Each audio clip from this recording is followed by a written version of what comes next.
Warga Lorong Nasional Kelurahan Pelaju, Senin 21 Juli 2025 petang, dikejutkan dengan kemunculan api dari selokan di salah satu rumah. Semburan api setinggi 50 cm membuat warga panik dan berupaya memadamkannya dengan menutup sumber api menggunakan pasir. Namun upaya tersebut tidak membuahkan hasil. Api baru berhasil dipadamkan setelah seorang warga membawa alat pemadam api ringan. Diduga api berasal dari kebocoran pipa gas alam yang terpasang di rumah tersebut. Peristiwa ini membuat warga cemas, terutama mereka yang sehari-hari menggunakan gas alam untuk memasak karena khawatir kebocoran serupa terjadi di rumah mereka. Minta dievaluasi soal ini, pipa ini. Ini kan pipa pakai besi, semua bekarat.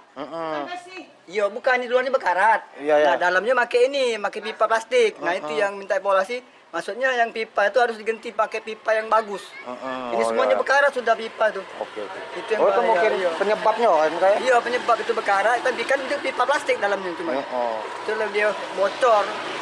Warga berharap pihak terkait segera melakukan perbaikan pada jaringan pipa gas yang mulai rusak demi mencegah insiden serupa terulang. Yudi Kiswanto, Kompas TV, Palembang, Sumatera Selatan.